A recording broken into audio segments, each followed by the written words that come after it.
To do a read aloud, A Library Book for Bear by our favorite Miss Bonnie Becker and our lovely illustrations, which you know I love, by Katie McDonald Denton. So, Library Book for Bear.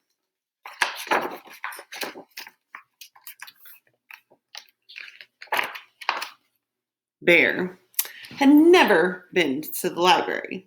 He had 7 very nice books at home, 3 about kings and queens, 3 about honeybees, and 1 about pickles. Bear was quite sure he had all the books he would ever need. One morning, Bear heard a tap, tap, tapping on the front door. Sorry, guys, I'm trying to get all my images in.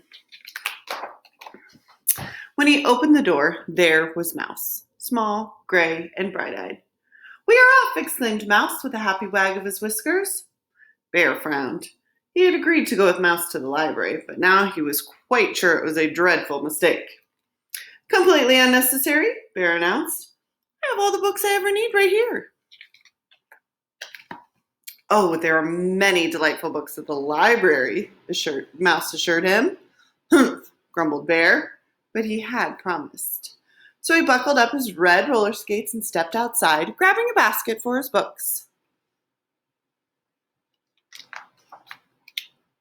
Bear skated and Mouse rode in the basket to the library, the wind rippling nicely through his fur.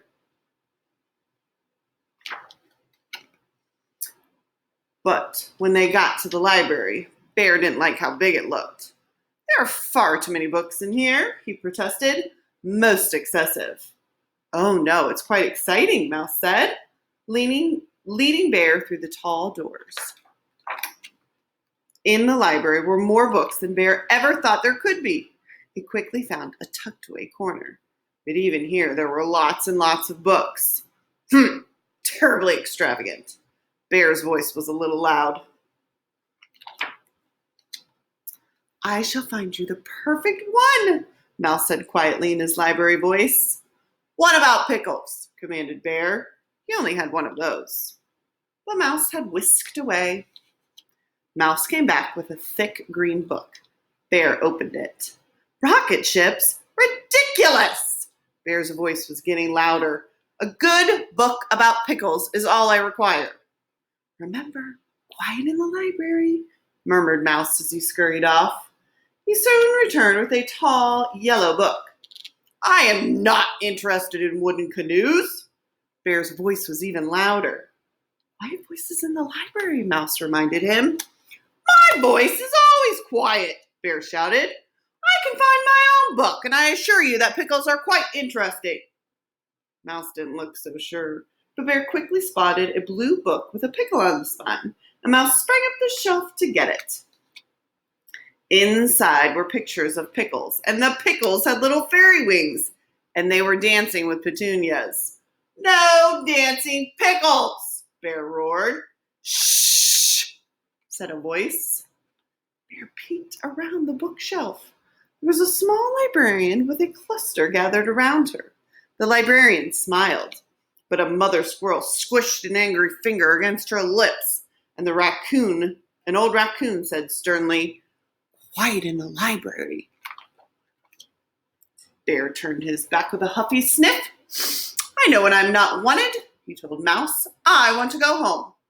"Surely at least 1 book," Mouse began, but Bear cut him off. "I have all the books I ever need." He looked quite certain. "And we're off." This time Mouse's whiskers didn't wag. Bear stood stock still. He was listening carefully to the voice on the other side of the bookshelf. So the very brave Bear began to inch his way towards the treasure chest. The voice was saying. "I'm ready," said Mouse. "Shh!" exclaimed Bear. "It's just getting to the good part."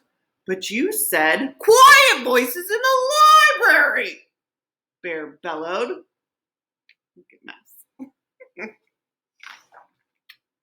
This time, the librarian got up, looked around the bookshelf for Bear. Bear stood very still and quiet, as if he had been still and quiet all along. "Would you like to join story time?" the librarian asked. Bear glanced at Mouse. "We'd love to have you," said the librarian. Bear and Mouse scooted around the shelf and found 2 empty chairs. The librarian began to read again.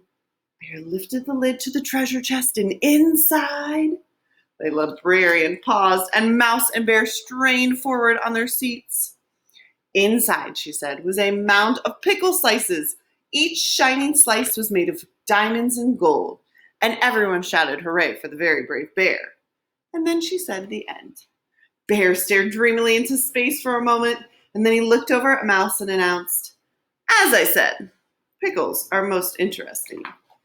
"Indeed," said Mouse. Later, Mouse rode home in the basket with 7 new books.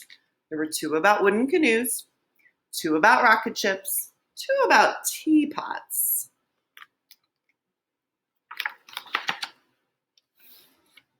and 1 called The Very Brave Bear and the Treasure of Pickle Island, which Bear read to Mouse that very same day.